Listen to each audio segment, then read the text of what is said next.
सरस्वती शिक्षा समिति पाली द्वारा इस ऑनलाइन कक्षा में आप सभी विद्यार्थियों का हार्दिक स्वागत अभिनंदन। आज हम इस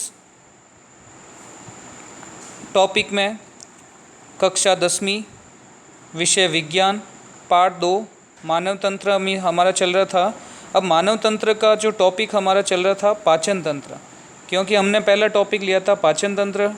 अब पाचन तंत्र में हमने कुछ टॉपिकों का पहले से अध्ययन कर लिया है। सबसे पहले मुख के बारे में अपन ने चर्चा की, उसके बाद ग्रसनी के बारे में, उसके बाद ग्रास नली के बारे में, उसके बाद आमाशय के बारे में। अब आमाशय से भोजन कायम के रूप में किस में प्रवेश करता है?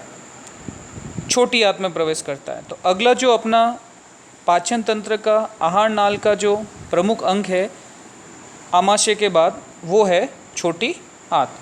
तो अब हम बात करते हैं छोटी आंत के बारे में। छोटी आंत को इंग्लिश में स्मॉल इंटेस्टाइन भी कहा जाता है। अब छोटी आंत की स्थिति, इसकी संरचना के बारे में अपन अध्ययन करते हैं। यह पाचन तंत्र का अत्यंत महत्वपूर्ण अंग है।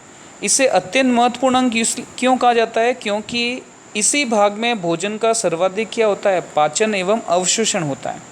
अब ये इसकी स्थिति कहाँ है? तो ये आमाशय के जठर निर्गमी भाग से क्या होता है? शुरू होता है और बड़ी आंत पर पूर्ण होता है। मैं यदि चित्र के माध्यम से यदि आपको समझाऊं तो ये जो स्थिति आपको दिखाई दे रही है, ये क्या है? आमाशय। ये जो स्थिति आपको दिखाई दे रही है, ये क्या है? आमाशय। तो इस स्थिति को यदि आप देखोगे तो छोटी आंत जो है वो इस आमाशय के भाग यानी आमाशय के जठर, ये वाला जो पार्ट आपको दिखाई दे रहा है, ये वाला पार्ट जो है वो जठर निर्गमी पार्ट है। तो आमाशय के जठर निर्गमी पार्ट से ये शुरू होकर, कौन सा पार्ट है? जठर निर्गम भाग, ये वाला। तो ये वाला जो पार्ट है वो जठर निर्गमी पार्ट है। तो इस जठर निर्गमी भाग से छोटी आंत का पहला भाग शुरू होता है और बड़ी आंत में जाके खुलता है। ये जो आपको भाग दिखाई दे रहा है, ये कौन सा भाग है? बड़ी आंत। तो छोटी आंत का पहला भाग आमाशय के जठर निर्गमी भाग से शुरू होता है और अंतिम भाग बड़ी आंत में क्या होता है? अंत होता है। तो इस प्रकार छोटी आंत की ये संरचना है। मानव में छोटी आंत की यदि अपन लंबाई देखें तो इसकी औसत लंबाई कितनी है? 7 से 8 मीटर। तो मानव में छोटी आंत की औसत लंबाई होती है 7 से 8 मीटर और इसी कारण ये आहार नाल का सबसे लंबा भाग है। ध्यान रखना, यदि आपको पूछ ले आहार नाल का सबसे लंबा भाग कौन सा है, तो छोटी आंत। तो छोटी आंत आहार नाल का सबसे लंबा भाग है, जिसकी लंबाई आपको कितनी बतानी है? 7 से 8 मीटर। आहार नाल के इस अंग द्वारा ही भोजन का देखो सर्वाधिक पाचन होता है। तो भोजन का सर्वाधिक पाचन किस में होता है? छोटी आंत में। इसलिए ये पाचन तंत्र का अत्यंत क्या है? महत्वपूर्ण अंग है। तो छोटी आंत पाचन तंत्र का अत्यंत महत्वपूर्ण अंग है, क्योंकि इसी भाग में भोजन का सर्वाधिक क्या होता है? पाचन और सर्वाधिक क्या होता है? अवशोषण होता है। तो सर्वाधिक पाचन और अवशोषण यहाँ होने के कारण इसे अत्यंत महत्वपूर्ण अंग माना गया है। अब आगे हम बात करते हैं छोटी आंत के बारे में। तो छोटी आंत के बारे में अपन बात कर रहे थे। छोटी आंत को आगे जाकर मुख्य रूप से कितने भागों में बांटा है? 3 भागों में छोटी आंत को बांटा गया है। कौन कौन सा भाग है? सबसे पहला भाग ग्रहणी, दूसरा है अग्र सुदांत्र और तीसरा है सुदांत्र। इन 3 भागों में छोटी आंत को बांटा गया है। अब इन तीनों भागों की अपन विस्तार से चर्चा करते हैं। सबसे पहला भाग कौन सा है? ग्रहणी भाग। तो सबसे पहला जो भाग है वो है ग्रहणी भाग। अब ग्रहणी भाग की स्थिति में आपको चित्र के माध्यम से क्लियर कर लूँ। ये वाला भाग कौन सा है आपका? आमाशय।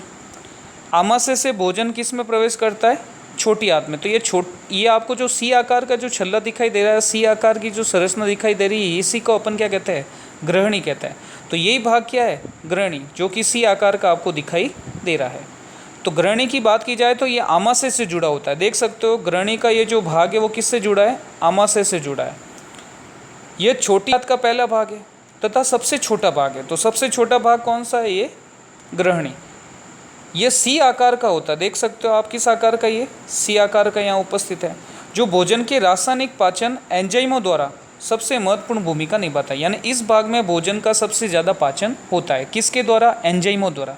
तो एंजाइमों द्वारा यहाँ भोजन का सबसे ज़्यादा पाचन होता है। अब आगे बात करते हैं। भोजन का सर्वाधिक पाचन जो है, भोजन का जो सर्वाधिक पाचन है वो किस भाग में संपन्न होता है? ग्रहणी में। तो देखो क्या लिखा हुआ है? भोजन का सर्वाधिक पाचन किस में संपन्न होता है? ग्रहणी में संपन्न होता है। यहाँ विभिन्न ग्रंथियों के पाचक रसों द्वारा, जैसे अग्नाशय ग्रंथि, तो ग्रहणी में कुछ ग्रंथियाँ अपना पाचक रस स्रावित करती है, जिसमें सबसे पहली ग्रंथि कौन सी है? अग्नाशय ग्रंथि। तो ये जो अग्नाशय ग्रंथि है, इससे कौन सा रस स्रावित होता है? अग्नाशय रस। इसी प्रकार जो यकृत ग्रंथि है, उस यकृत ग्रंथि से कौन सा रस स्रावित होता है? पित्त रस। और आत्र रस छोड़े जाता है। तो इस ग्रहणी वाले जो भाग है, इस ग्रहणी भाग में अग्नाशय ग्रंथि से अग्नाशय रस, यकृत ग्रंथि से पित्त रस और आत्र रस छोड़े जाते हैं। इन पाचक रसों में विभिन्न एंजाइम होते हैं। क्या होता है? विभिन्न एंजाइम। और ये एंजाइम क्या करेंगे? भोजन के जटिल अणुओं को सरल अणुओं में तोड़ने का काम करते हैं। तो ये विभिन्न एंजाइम होते हैं जो भोजन में उपस्थित विभिन्न पोषक तत्वों का क्या करते हैं? पाचन करते हैं। अब आगे हम बात करते हैं। सबसे पहले ग्रंथि कौन सी? यकृत ग्रंथि, जो अपना रस किस में स्रावित करेगी? ग्रहणी में स्रावित करेगी। अब यकृत ग्रंथि की यदि अपन बात करें, यह मानव शरीर की सबसे बड़ी ग्रंथि, ध्यान रखना। तो आपको क्वेश्चन पूछ ले, मानव शरीर की सबसे बड़ी ग्रंथि कौन सी है, तो आप कौन सी ग्रंथि का नाम लोगे? यकृत ग्रंथि। यदि मैं आपको इसकी संरचना के माध्यम, चित्र के माध्यम से यदि समझाऊं, तो आपको ये जो इतनी बड़ी ग्रंथि आपको दिखाई दे रही, देखो ये जिसके ऊपर मैंने चिन्ह किया है, तो ये जो राउंड सर्कल मैंने जो बनाया है, ये पूरी ग्रंथि हमारी कौन सी ग्रंथि? यकृत, जिसको इंग्लिश में क्या कहा जाता है? लीवर कहा जाता है। तो ये मानव शरीर की सबसे बड़ी ग्रंथि है। अब यदि बात करें, इस ग्रंथि से छोड़ा गया पित्त रस, तो यकृत ग्रंथि से कौन सा रस स्रावित होता है? पित्त रस, जो किसका पायसीकरण करता है? वसा का पायसीकरण करता है। तो वसा का पायसीकरण कौन करता है? पित्त रस। पित्त रस किससे स्रावित होता है? यकृत से स्रावित होता है। अब पित्त रस में जो एंजाइम उपस्थित होता है, उस एंजाइम का नाम याद करना, वेरी इंपॉर्टेंट। कौन सा एंजाइम होता है? Lipase enzyme. तो पित्त रस में एक एंजाइम उपस्थित होता है, जिस एंजाइम का नाम है लाइपेज। अब लाइपेज का काम क्या है? ये वसा का पाचन करके उससे सरल अणु वसीय अम्ल में बदलने का काम करता है। तो लाइपेज एंजाइम क्या करेगा? लाइपेज एंजाइम वसा का पाचन करके उसे सरल अणु वसीय अम्ल में बदलने का काम करता है। लाइपेज एंजाइम को सक्रिय करने का भी काम कौन करता है? पित्त रस। तो ध्यान रखना, यकृत ग्रंथि मानव शरीर की सबसे बड़ी ग्रंथि है, जो कि मैंने इस संरचना में आपको, इस सर्कल में आपको बता रखा है। दूसरा, इस ग्रंथि से छोड़ा गया पित्त रस। तो यकृत ग्रंथि से कौन सा रस स्रावित होता है? पित्त रस। अब इस पित्त रस के दो काम हैं, एक तो वसा का पायसीकरण करना और एक लाइपेज एंजाइम को क्या करना? सक्रिय करना। जैसे ही लाइपेज एंजाइम सक्रिय होगा, तो ये क्या करेगा? वसा का पाचन करके इसे सरल अणु वसीय अम्ल में बदलने का क्या करेगा? काम करेगा। तो ये हो गया आपकी यकृत ग्रंथि का। अब हम बात करते हैं दूसरी कौन सी ग्रंथि? ये अग्नाशय ग्रंथि। ये ग्रंथि भी छोटी आंत के ग्रहणी भाग में अपना रस स्रावित करती है। अब इसका एक तथ्य आपको याद रखना, ये मानव शरीर की एकमात्र अंतःस्रावी व बहिस्रावी ग्रंथि है। यानी मानव शरीर की एकमात्र अंतःस्रावी के रूप में तो हार्मोन और बहिस्रावी के रूप में एंजाइम, इन दोनों का स्त्रवण इस एक ही ग्रंथि द्वारा किया जाता है। हार्मोन का स्त्रवण, इससे इंसुलिन हार्मोन स्रावित होता है, जो कि अपन अंतःस्रावी ग्रंथियों के बारे में जब आगे के टॉपिक में चर्चा करेंगे तो उस समय मैं आपको बता दूंगा। अभी आपको बहिस्रावी ग्रंथि से स्रावित होने वाला जो एंजाइम है वो आपको याद रखना है। इस ग्रंथि की यदि स्थिति में आपको चित्र के माध्यम से समझाऊं, तो जो ये आपको येलो कलर की ग्रंथि दिखाई दे रही है, ये जो येलो कलर की, पीले कलर की जो ग्रंथि आपको दिखाई दे रही है पत्ती के फॉर्म में, ये आपकी कौन सी ग्रंथि है? अग्नाशय ग्रंथि। और इस अग्नाशय ग्रंथि से देखो नलियाँ निकल रही है, जो अपना रस किस में स्रावित कर रही है? ग्रहणी के अंदर स्रावित कर रही है। तो देखो, इस ग्रंथि से निकलने वाला अग्नाशय रस के अंदर कौन सा एंजाइम पाया जाता है? ट्रिप्सिन। नाम याद रखना, अग्नाशय ग्रंथि से निकलने वाला जो अग्नाशय रस है, उस अग्नाशय रस के अंदर कौन सा एंजाइम उपस्थित होता है? ट्रिप्सिन नामक एंजाइम उपस्थित होता है। ये आपको ध्यान रखना है। अब ये जो ट्रिप्सिन नामक एंजाइम है, ये क्या करेगा? प्रोटीन का पाचन कर उसे सरल अणु एमिनो अम्ल में बदलने का काम करता है। तो अग्नाशय ग्रंथि से अग्नाशय रस स्रावित होता है। अग्नाशय रस के अंदर कौन सा एंजाइम उपस्थित होता है? ट्रिप्सिन नामक एंजाइम। ये ट्रिप्सिन नामक एंजाइम प्रोटीन का पाचन कर उसे एमिनो अम्ल में बदलने का कार्य करता है। साथ ही इसी अग्नाशय ग्रंथि से एक और एंजाइम स्रावित होता है, जिसका नाम है लार एमिलेज, जो कि मुख के अंदर लार ग्रंथि द्वारा स्रावित हुआ था। तो ये एमिलेज एंजाइम भी स्रावित होता है। ये एमिलेज एंजाइम क्या करेगा? कार्बोहाइड्रेट का पाचन कर इसे सरल अणु किस में विभाजित कर देगा? ग्लूकोज में विभाजित कर देगा। इसका मतलब अग्नाशय ग्रंथि ने प्रोटीन का पाचन करके एमिनो अम्ल में बदल दिया और कार्बोहाइड्रेट का पाचन करके ग्लूकोज में बदल दिया। इसका मतलब ग्रहणी के अंदर प्रोटीन एमिनो अम्ल में बदल गया, कार्बोहाइड्रेट ग्लूकोज में बदल गया और वसा ने वसा को वसीय अम्ल में बदल दिया। तो ये तीनों भोजन के महत्वपूर्ण घटक का क्या हो गया है? पाचन हो गया।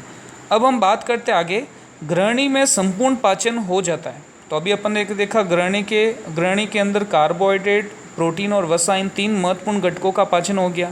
जैसे प्रोटीन का एमिनो अम्ल में हुआ, कार्बोहाइड्रेट का ग्लूकोज में और वसा का वसीय अम्ल में, इन तीनों में इनका क्या हो गया, पाचन हो गया। इसी प्रकार भोजन के तीनों महत्वपूर्ण घटक अपने अपने सरल अणुओं में विभाजित हो जाते हैं। भोजन का लगभग 90% भाग का पाचन कहाँ हो जाता है, ग्रहणी में संपन्न हो जाता है। क्वेश्चन आ जाता है, भोजन का सर्वाधिक पाचन कहाँ होता है, ग्रहणी के।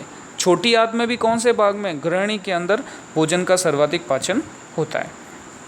अब हम बात करते हैं, अब ग्रहणी में भोजन का सर्वाधिक पाचन होने के बाद अब इस भोजन का क्या करना है, अवशोषण करना है। क्योंकि पचित भोजन हमारी रुधिर कोशिकाओं की सहायता से हमारे अंगों में जाएगा, तो उस अंगों में जाने के लिए उनका अवशोषण होना भी जरूरी है। तो अवशोषण होने के लिए क्या है, अब ग्रहणी में भोजन का सर्वाधिक पाचन होने के बाद ये पचित भोजन अवशोषित होने के लिए किस में जाएंगे, अग्र सुदांत्र, जो कि छोटी आंत का दूसरा भाग है। तो अब हम बात करते हैं किसके बारे में, अग्र सुदांत्र के बारे में बात करते हैं। तो अग्र सुदांत्र क्या है, तो अग्र सुदांत्र की यदि मैं आपको स्थिति बताऊं, तो स्थिति के बारे में यदि आप चर्चा करें अग्र सुदांत्र की, तो अग्र सुदांत्र की स्थिति इस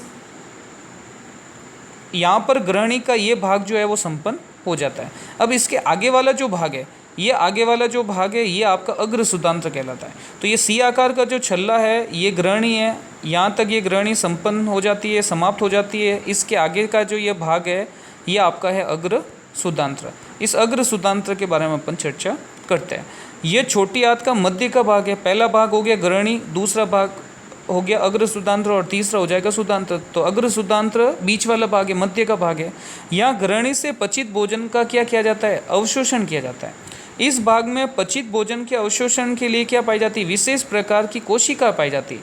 और वो विशेष प्रकार की कोशिका कौन सी है, नाम याद करना वेरी इंपॉर्टेंट, आंत्र कोशिका है। कौन सी कोशिका है, आंत्र कोशिका है। तो अग्र सुदांत्र में जो पचित भोजन ग्रहणी से आया है, उस पचित भोजन का अवशोषण करने के लिए अग्र सुदांत्र में विशेष प्रकार की कोशिका पाई जाती है। इन कोशिकाओं को अपन कौन सी कोशिका कहते हैं, आंत्र कोशिकाएं, जिन्हें इंग्लिश में एंट्रोसाइट कहा जाता है। अब इस कोशिकाओं को चित्र के माध्यम से यदि अपन समझे, तो ये चित्र के माध्यम से आप समझ सकते हो। ये आपको जो इस प्रकार से विलाई के फॉर्म में जो संरचना दे रखी है, ये विलाई के फॉर्म में जो संरचना है, यही है आंत्र कोशिका है। ये जो इस फॉर्म में ये जो संरचना दिखाई दे रही है, यही क्या है, आंत्र कोशिका है। ये आपके छोटी आंत के अंदर स्थित है। देखो, अब ये आपकी आंत्र कोशिका है, ये क्या करेगा, भोजन का अवशोषण करेगा। और भोजन का अवशोषण करने के बाद इसको किस में डाल देगा, रुधिर कोशिकाओं में। और रुधिर कोशिकाएं जो ये है, धमनी और शिराएं, ये भोजन को शरीर के प्रत्येक भाग में पहुंचाने का कार्य करती है। तो ये आंत्र कोशिका, इस आंत्र कोशिकाओं का संपर्क आप खुद देख सकते हो चित्र में, किससे है, रुधिर कोशिकाओं से। तो आंत्र कोशिकाएं भोजन का क्या करेगी, अवशोषण करेगी। तो आंत्र कोशिकाएं, या मैं लिख देता हूँ जैसे, आंत्र कोशिकाएं भोजन का क्या करेगी, अवशोषण। तो आंत्र कोशिकाएं भोजन का यहाँ से अवशोषण किया। अवशोषण होने के बाद इसका संपर्क है रुधिर कोशिकाओं से। तो रुधिर कोशिकाएं इस अवशोषित भोजन को ग्रहण करेगी और ये रुधिर कोशिकाएं भोजन को, यानी अवशोषित भोजन को, पचित भोजन को शरीर के प्रत्येक भाग में पहुँचाने का कार्य कर देगी। तो क्या लिखा हुआ है, कहा जाता है, यह कोशिकाएं पचित भोजन का अवशोषण कर रुधिर कोशिकाओं में भोजन भेजने का कार्य करती है। तो आप देख सकते हो चित्र में, ये अंगुली के फॉर्म में जो प्रवर्ध आपको दिखाई दे रहे हैं, ये है आंत्र कोशिकाएं। ये अग्र सुदांत्र में जो ग्रहणी से पचित भोजन आया है, उसको अवशोषित करते हैं और अवशोषित करके उसको किस में डालने का काम करते हैं, रुधिर कोशिकाओं में डालने का काम करते हैं। और ये रुधिर कोशिकाएं शरीर के प्रत्येक भाग में धमनी व शिरा के रूप में पचित भोजन को, अवशोषित भोजन को पहुँचाने का कार्य करती है। अब हम आगे बात करते हैं सुदांत्र, यानी अग्र सुदांत्र में पचित भोजन का क्या हो गया, अवशोषण। अब भोजन में न तो कार्बोहाइड्रेट है, न प्रोटीन है, न विटामिन, न कार्बोहाइड्रेट है, न प्रोटीन है, न वसा है। इन सभी तीनों महत्वपूर्ण भोजन के घटक उपस्थित नहीं है, क्योंकि इनका भोजन का पाचन तो हो गया ग्रहणी में और अवशोषण हो गया अग्र सुदांत्र में। तो सुदांत्र की यदि अपन बात करें, तो सुदांत्र में ये तीनों भोजन के घटक उपस्थित नहीं है। अब बात करते हैं, ये छोटी आंत का अंतिम भाग है, जो किस में खुलेगा, बड़ी आंत में खुलता है। यह भाग उन पोषक तत्वों का, विशेष रूप से पित्त, लवण और विटामिन का क्या करेगा, अवशोषण करेगा। देखो, पाचन तो ग्रहणी में संपन्न हो गया पूरा, अब अवशोषण का काम है।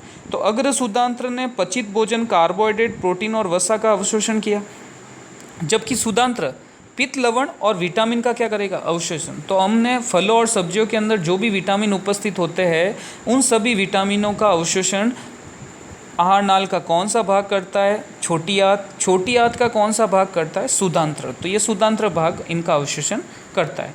जो सुदांत्र में अवशोषित, जो अग्र सुदांत्र में अवशोषित नहीं होते वो इस सुदांत्र में अवशोषित हो जाता है। तो यहाँ जो सुदांत्र लिखा है इसके आगे अग्र लिखना भूल गया हूँ, तो यहाँ पर अग्र आपको लिखना है। तो अग्र सुदांत्र में जो अवशोषित नहीं हो पाते वो इस सुदांत्र में अवशोषित हो जाते हैं। अब यदि अपन आगे बात करें, ये जो टॉपिक हमारा जो है वो सुदांत्र के रूप में हमारे छोटी आंत में भोजन का पूर्ण पाचन के साथ ये समाप्त हो गया। यानी छोटी आंत में भोजन का पूरा पाचन हो गया। अब भोजन में न तो कार्बोहाइड्रेट है, न प्रोटीन है, न विटामिन है, न वसा है। यानी भोजन के मुख्य घटक इस अब आगे छोटी आंत में जब भोजन बड़ी आंत में जाएगा तो इसमें उपस्थित नहीं होंगे। तो अब आगे का जो टॉपिक हमारा होगा वो बड़ी आंत में भोजन का पाचन, जो कि कुछ मिनटों का ये टॉपिक रहेगा अपना। लेकिन मुख्य भोजन का जो पाचन है वो छोटी आंत में होता है और इस छोटी आंत से सर्वाधिक क्वेश्चन पूछे जाते हैं। बोर्ड एग्जाम में बहुत सारे यहाँ से प्रश्न पूछे जाते हैं, बड़े बड़े प्रश्न पूछे जाते हैं, तो इसलिए आपको इसको ध्यान से समझना है। अब इस टॉपिक से रिलेटेड जो भी गृह कार्य हैं उन गृह कार्यों को आपको ध्यान से समझना है। आप ध्यान रहे कि आप किताब से देख के इन प्रश्नों को सॉल्व नहीं कर सकते हो, क्योंकि मैंने ये प्रश्न जो गृह कार्य के रूप में दिए हैं ये प्रश्न इस वीडियो क्लिप के रिलेटेड ही दिए। यानी इस वीडियो में जो जो मैंने बताया है आपको कुछ किताब का भी है, कुछ एक्स्ट्रा भी है जो आपको इसको नॉलेज होना चाहिए। इसलिए आप जब तक इस वीडियो के जितने भी स्लाइड है उसको ध्यान से नहीं समझोगे तब तक आपको ये गृह कार्य में जो प्रश्न दे रखे हैं वो समझ में नहीं आएंगे। और ये जो गृह कार्य में मैंने प्रश्न दिए हैं ये अक्सर बोर्ड एग्जाम में पूछे जाते हैं, इसलिए आपको ध्यान से समझकर इन प्रश्नों के हल करना है और कॉपी में करना है। तो बात करें सबसे पहला प्रश्न, आहार नाल का सबसे लंबा भाग कौन सा है, नाम बताना। तो 1 नंबर का सिंपल सा प्रश्न पूछा जाता है। दूसरा, भोजन का सर्वाधिक पाचन व अवशोषण किस अंग में होता है। देखो सर्वाधिक पाचन अलग अंग में होता है जबकि सर्वाधिक अवशोषण अलग अंग में होता है, तो दोनों अलग अलग अंगों के आपको नाम लिखना है। फिर तीसरा, छोटी आंत में भोजन के पाचन की प्रक्रिया को समझाना है। तो ये बड़ा प्रश्न है, छोटी आंत में भोजन के पाचन की प्रक्रिया को क्या करना आपको समझाना है। अगला यदि अपन बात करें चौथा प्रश्न, छोटी आंत के कौन से भाग में भोजन का सर्वाधिक पाचन व सर्वाधिक अवशोषण होता है। तो छोटी आंत का ऐसा कौन सा भाग है जहाँ भोजन का सर्वाधिक पाचन होगा और सर्वाधिक अवशोषण होता है, वो आपको बताना है। अगला है, छोटी आंत में कौन सी 2 पाचक ग्रंथियाँ अपने पाचक रस स्रावित करती हैं।